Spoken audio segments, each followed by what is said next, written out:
വഖഫ് ഭേദഗതി നിയമത്തിനെതിരായ ഹർജികൾ പരിഗണിച്ചുകൊണ്ട് ഇപ്പോൾ ഉത്തരവുണ്ടായിട്ടുണ്ട്. എല്ലാ വകുപ്പും സ്റ്റേ ചെയ്തിട്ടില്ല, പക്ഷേ എന്തൊക്കെയോ വിവരങ്ങൾ വരാനുണ്ട്. ഡി ധനസുമോദ് സുപ്രീം കോടതിയിൽ ചേരുന്നു. സുമോദ്, എന്താണ് ഉത്തരവിലുള്ളത്? ഇപ്പോൾ സുപ്രീം കോടതിയിൽ chief justice B R Gavai ഇപ്പോൾ ഉത്തരവ് വായിച്ചുകൊണ്ടിരിക്കുകയാണ്. എല്ലാ വകുപ്പുകൾക്കും സ്റ്റേ ഇല്ല, അതായത് നിയമം അപ്പാടെ സ്റ്റേ ചെയ്യുന്നില്ല. പക്ഷേ ചില നിയമത്തിൽ ചില പ്രശ്നങ്ങളുണ്ട് എന്നുള്ളൊരു കാര്യം തന്നെയാണ് ഇപ്പോൾ പ്രധാനമായും ചീഫ് ജസ്റ്റിസ് ചൂണ്ടിക്കാണിച്ചിരിക്കുന്നത്. ഇത് പ്രധാനമായും വഖഫ് സമർപ്പിക്കണമെങ്കിൽ 5 വർഷം മുസ്ലിമായി ജീവിത രീതി തുടരണം എന്നുള്ള ഒരു പരാമർശമുണ്ടായിരുന്നു. ഇത് എങ്ങനെ ശരിയാകും എന്നുള്ള ഒരു കാര്യമാണ് ചോദിക്കുന്നത്. അപ്പോൾ ആ തരത്തിലുള്ള ചില പരാമർശങ്ങൾക്ക് സ്റ്റേ കൊടുക്കുകയും എന്നാൽ അപ്പാടെ സ്റ്റേ നൽകാതിരിക്കുകയും ചെയ്യുന്ന ഒരു രീതിയിലേക്കാണ് സുപ്രീം കോടതിയുടെ ഉത്തരവ് ഇപ്പോൾ പോയിക്കൊണ്ടിരിക്കുന്നത്. ശരി, ഏതായാലും 5 വർഷമെങ്കിലും ഇസ്ലാം മതം ആചരിക്കുന്ന ഒരാൾക്ക് വഖഫ് ചെയ്യാൻ കഴിയൂ എന്ന വഖഫ് ഭേദഗതി നിയമത്തിലെ പ്രധാനപ്പെട്ട ഒരു വകുപ്പാണ് ഇപ്പോൾ സ്റ്റേ ചെയ്തിരിക്കുന്നത്. ഇതിന്റെ വിശദാംശങ്ങൾ ഇനിയും പുറത്തു വരാനുണ്ട്. പൂർണ്ണമായും വഖഫ് ഭേദഗതി നിയമത്തിന് സ്റ്റേ നൽകാൻ സുപ്രീം കോടതി തയ്യാറായിട്ടില്ല, പക്ഷേ വിവാദപരമായ പല വകുപ്പുകളും സ്റ്റേ ചെയ്യും എന്നാണ് പ്രതീക്ഷിക്കുന്നത്. ഇപ്പോൾ ഉത്തരവ് വായിച്ചുകൊണ്ടിരിക്കുകയാണ് സുപ്രീം കോടതി chief justice B R Gavai അധ്യക്ഷനായ ബെഞ്ചാണ് ഈ ഹർജികൾ പരിഗണിച്ചത്. ഇപ്പോൾ പുറത്തു വരുന്ന ഏറ്റവും പ്രധാനപ്പെട്ട വിവരം, 5 വർഷം ഇസ്ലാം മതം ആചരിച്ച ഒരാൾക്ക് വഖഫ് ചെയ്യാൻ കഴിയൂ എന്ന വഖഫ് ഭേദഗതി നിയമത്തിലെ വളരെ സുപ്രധാനപ്പെട്ട ഒരു വകുപ്പ് സുപ്രീം കോടതി സ്റ്റേ ചെയ്തിരിക്കുകയാണ്. അപ്പോൾ ഈ രീതിയിൽ കൂടുതൽ വാദങ്ങൾ നടക്കാനുണ്ട്. സുമോദ് വീണ്ടും ചേരുന്നു. ധനസുമോദ്, പുതിയ വിവരങ്ങൾ എന്താണ്? ഇപ്പോൾ അജിംസ്, ഇപ്പോൾ പ്രധാനപ്പെട്ട ഒരു വിവരം മാത്രമാണ് ഇപ്പോൾ വന്നിരിക്കുന്നത്. അത് സ്റ്റേ ചെയ്യുന്നതുമായി ബന്ധപ്പെട്ട് ഈ 5 വർഷം ജീവിത രീതി മുസ്ലിമായി ജീവിച്ചാൽ മാത്രമായിരിക്കും വഖഫ് സമർപ്പിക്കാൻ കഴിയുക എന്നുള്ള ഒരു പരാമർശമാണ് ഇപ്പോൾ സുപ്രീം കോടതി സ്റ്റേ ചെയ്തിരിക്കുന്നത്. ഇതിൽ വാദം നടത്തിക്കഴിഞ്ഞപ്പോൾ തന്നെ വലിയ വിപുലമായ വാദം തന്നെയായിരുന്നു കപിൽ സിബൽ ഉൾപ്പെടെയുള്ളവർ ചൂണ്ടിക്കാണിച്ചത്. അന്ന് കപിൽ സിബൽ ചോദിച്ചത്, ഒരാൾ 5 വർഷം അല്ലെങ്കിൽ ഒരു 10 വർഷം ഇസ്ലാമായി ജീവിക്കുന്നു എന്നുള്ളത് ആരാണ് സർട്ടിഫൈ ചെയ്യേണ്ടത്? ഈ തരത്തിലുള്ള ഒരു തീരുമാനം, ഒരു നിയമത്തിന്റെ പ്രാബല്യത്തിൽ തന്നെ വരുന്നത് രാജ്യത്തിന്റെ മതേതരത്വത്തിന് തന്നെ ഒരു വെല്ലുവിളിയാണ്. ആ മതേതരത്വത്തിന്റെ അടിസ്ഥാന ഘടകങ്ങൾ തന്നെ മുറിച്ചു മാറ്റുന്ന ഒരു രീതിയായിരുന്നു ഈ തരത്തിലുള്ള ഒരു 5 വർഷം മുസ്ലിമായി ജീവിച്ചിരിക്കണം, അത് തെളിയിക്കണം എന്നുള്ളൊരു കാര്യം.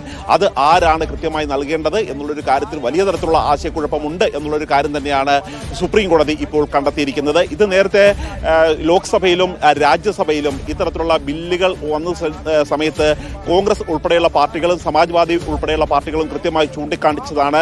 ഈ 5 വർഷം എങ്ങനെയാണ് മുസ്ലിമായി തുടരുന്നു എന്നുള്ള കാര്യത്തിൽ ചെയ്തിരിക്കുന്നത് മുസ്ലിങ്ങളെ മറ്റു ജനവിഭാഗങ്ങളിൽ നിന്ന് മാറ്റി നിർത്താൻ വേണ്ടിയുള്ള, അവരെ വേർതിരിച്ച് നിർത്തുന്ന ഒരു സംവിധാനമാണ് ഉണ്ടായിരിക്കുന്നത്.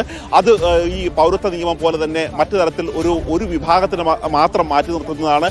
അതുകൊണ്ട് ഒരു കാരണവശാലും ഇത് അംഗീകരിക്കാൻ കഴിയില്ല എന്ന് തന്നെയായിരുന്നു ഹർജിക്കാർ വാദിച്ചിരുന്നത്. ഹർജിക്കാരുടെ ഈ വാദത്തിന് സുപ്രീം കോടതി ചെവി കൊടുത്തിരിക്കുകയാണ്. അങ്ങനെ നിർണായകമായിട്ടുള്ള ആ ഭാഗം സുപ്രീം കോടതി ഇപ്പോൾ സ്റ്റേ ചെയ്തിരിക്കുകയാണ്. ഇപ്പോഴിതാ കൂടുതൽ വിശദാംശങ്ങൾ വരുന്നുണ്ട്. സുമോദ്, ഇപ്പോൾ ഈ പറഞ്ഞതുപോലെ 5 വർഷം ഇസ്ലാം പ്രാക്ടീസ് ചെയ്യുന്ന ആൾക്ക് മാത്രമേ വഖഫ് ചെയ്യാവൂ എന്ന വഖഫ് ഭേദഗതി നിയമത്തിലെ സുപ്രധാനപ്പെട്ട വകുപ്പ്, അതായത് 3R, അത് ഇപ്പോൾ സ്റ്റേ ചെയ്തിട്ടുണ്ട്. മറ്റൊന്ന് 2C, മറ്റൊന്ന് വഖഫ് പ്രോപ്പർട്ടി, അതായത് മുൻപ് proviso waqf property shall not be treated as waqf property. മറ്റൊന്ന് 3C, ഈ ഭേദഗതി നിയമത്തിലെ മറ്റൊരു സുപ്രധാന വകുപ്പ്, designated officer making challenge in revenue records permitting the collector to determine rights would be against the separation of powers. Until finality, the rights of properties will not be affected until the title is not decided. Neither waqf will be disposed of the property. കളക്ടർക്ക് വഖഫ് property സംബന്ധിച്ച അധികാരം, അത് വഖഫാണോ അല്ലയോ എന്ന് തീരുമാനിക്കാനുള്ള അധികാരം, ഇതും ചോദ്യം ചെയ്യപ്പെട്ടിരുന്നു. Shall not consist of more than 4 non Muslim members and 4 state, അതായത് വഖഫ് ബോർഡിൽ 4 അമുസ്ലിം അംഗങ്ങൾ ഉണ്ടാകണം എന്ന പ്രധാനപ്പെട്ട ഒരു വകുപ്പ്. അതുപോലെ ex officio member must be from Muslim community. ഇങ്ങനെ വളരെ സുപ്രധാനപ്പെട്ട വകുപ്പുകളാണ് ചലഞ്ച് ചെയ്തിട്ടുണ്ടായിരുന്നത്. അതിൽ ഇപ്പോൾ പുറത്തു വന്ന വിവരങ്ങൾ അനുസരിച്ച് അതിൽ 3R എന്ന് പറയുന്ന വകുപ്പ് സ്റ്റേ ചെയ്തിട്ടുണ്ട്. കൂടുതൽ വിവരങ്ങൾ ഇനിയും പുറത്തു വരേണ്ടതുണ്ട്. സുമോദ്, എന്താണ് പുതിയ വിവരങ്ങൾ? ഇപ്പോൾ പുതുതായി 2 വിവരങ്ങൾ കൂടി നമുക്ക് പങ്കുവയ്ക്കാൻ ലഭിച്ചിട്ടുണ്ട്. ജില്ലാ കളക്ടർമാരുടെ അധികാരം തന്നെ ഇപ്പോൾ സ്റ്റേ ചെയ്തിരിക്കുകയാണ്. അതായത് ഈ വഖഫ് സ്വത്തുമായി ബന്ധപ്പെട്ട് ഏതെങ്കിലും തരത്തിലുള്ള ഒരു തർക്കമുണ്ടായെങ്കിൽ അതിൽ പരിഗണിക്കേണ്ടത് ജില്ലാ കളക്ടറാണ് എന്നുള്ള ഒരു ഭാഗമുണ്ടായിരുന്നു.